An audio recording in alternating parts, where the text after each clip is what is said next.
সুপ্রিয় দর্শক, সালামু আলাইকুম ওয়া রাহমাতুল্লাহি ওয়া বারাকাতুহু। দেখুন, এই বনটি হচ্ছে বিস্তৃত সরিষা ফুলের বাগান। এখানে অনেক জমি চাষ করা হয়েছে সরিষা ফুলের জন্য। আর এখানেই কিছু মধু আহরণ, মৌমাছি দিয়ে মধু আহরণ করে সেই জিনিসগুলোই আপনাকে দেখাবো। ভিডিওটির সাথে থাকুন।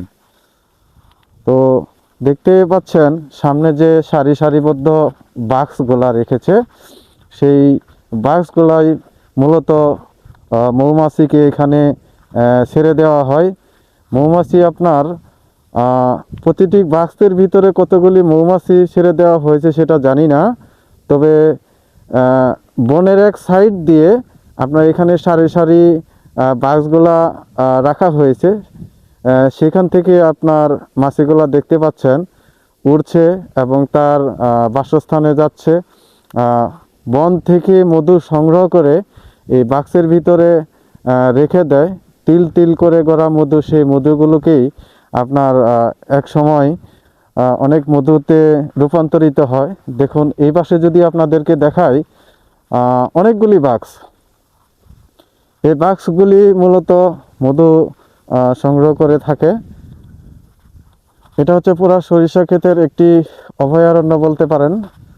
আমি বেশি দূরে যাব না, যেহেতু এখানে অনেক ডিস্টার্ব হতে পারে, সেই জন্য একটু দূর থেকে ভিডিও করছি।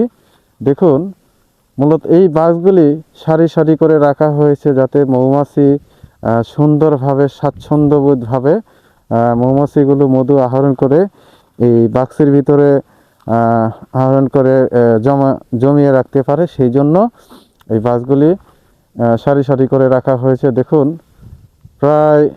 এখানে প্রায় 1 থেকে 150 বাক্স রাখা হয়েছে। সেখান থেকে কতটুক দৈনিক মধু আহরণ করে সেটা জানি না। যদি এখানে কোনো লোক থাকতো তাকে জিজ্ঞাসা করতে পারতাম, সেটা আমিও সঠিক জানি না। তো মূলত এই হচ্ছে বাক্সগুলি। আবার এইখানে কিছু বাক্স মজুত করে রাখা হয়েছে।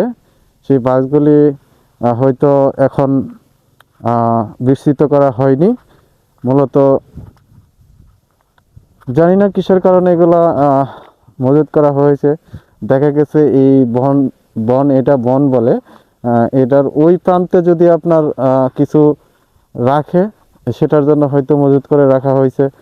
আর এই সারি বাক্সগুলা দেখে আসলে আমার কাছে অনেক ভালো লাগছে, যেহেতু এইভাবে মধু আহরণ করে। আমি বেশি দূর যাব না। দেখুন, এই যে মৌমাছিগুলা দেখতে পাচ্ছেন, এই মৌমাছিগুলাই আপনার তিল তিল করে মধু আহরণ করে এই বাক্সের ভিতরে জমিয়ে রাখে। এটা হচ্ছে মধু রাখার একটি ক্লোজ। এই যে দেখতে পাচ্ছেন একটা মাছি এখানে বসে আছে। এখানে অগণিত মাছি আছে একটা বাক্সের ভিতরে। হ্যাঁ, দেখুন, আসলে বিষয়টি অনেক ইন্টারেস্টিং, যেহেতু একটা মাছি সারাদিন পরিশ্রম করে এখানে আপনার মধু সংগ্রহ করে থাকে।